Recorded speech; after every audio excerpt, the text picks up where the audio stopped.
Sorry.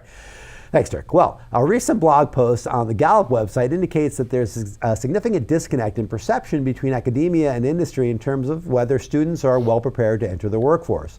We linked out to the piece titled 3 Ways to Realign Higher Education with Today's Workforce in Tuesday's issue of the Quality Digest newsletter. Now, when I say that the disconnect here is significant, Dirk, I mean, I'm serious. I mean, the opening of the article, Gallup points to research showing that 96% of chief academic officers at colleges and universities believe that their institutions are very or somewhat effective at preparing students for the workforce. However, just 11% of business leaders strongly agree with that statement. 96% versus 11%. That's what I would call a pretty significant disconnect.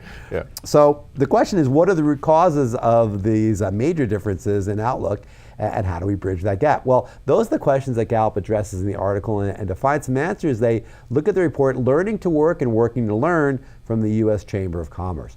The Chamber of Commerce report mentions 3 specific strategies that can help link education with workforce demand. So let's take just a quick look at them, because I think that these are pretty illustrative of what's going on here. The first is work-based learning. This is pretty much just what it sounds like. Actual hands-on experience, whether through internships within industry or simulated via on-campus projects. So I mean, basically, you're actually giving these people experience and doing the work, letting them do it, again, whether it's an internship or whether it's on campus, to be better prepared. And that's probably better than just the book learning that you get in some coursework maybe, in terms of getting ready to do this work, especially in like manufacturing sectors. It's really important, right? Yep.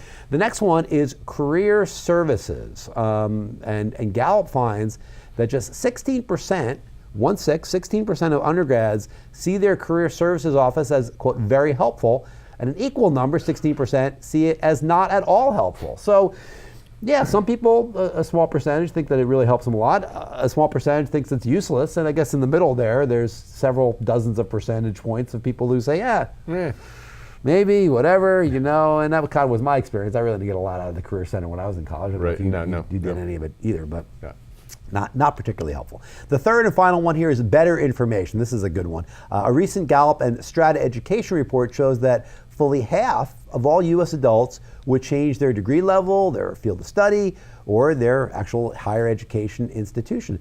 This shows that students need better, more complete information about different educational options and pathways. And to address this last concern, Gallup has actually partnered with the Chamber of Commerce and the American Institutes for Research on a new consumer information microsite, Launch My Career. And you can access it through the link in the Gallup story. It's right below there. Launch My Career is the name of the website. And all the things that they talk about there are things that they mention on that website, especially the information gathering part of this, so that you're better prepared and you know what is out there waiting for you when you actually get in the workforce. Right.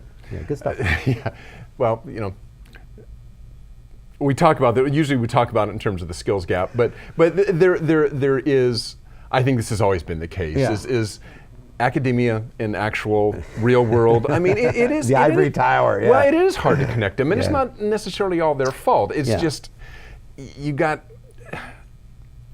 Part of it, as we've heard it described, is sometimes it is just simply also curriculum. Mm-hmm. Is how do you, by the time curriculum makes it into, whether it's business curriculum or technical curriculum, by the time it makes it into the institutions, the way people do business or what's important in business or what's important in, from a technical aspect is 10 years old. Yeah. Because it takes that long for these ideas to get into the classroom. We've seen a lot of, I don't want to go too long here, but we've seen a lot of our partners, our companies that work to, say, provide measurement equipment, do a lot of work to provide the most updated stuff so that technical schools, universities, community colleges can have that stuff, right, whether it's a CMM or whether it's a scan or whatever it may be, so that the students can take those measurements using up-to-date generation of equipment and then go out in the field and actually, and sometimes they find that the equipment that they're using in the industry that they work in is actually older than the stuff they trained on in the colleges. Which is actually a good thing. It's actually pretty cool. Yeah. All right.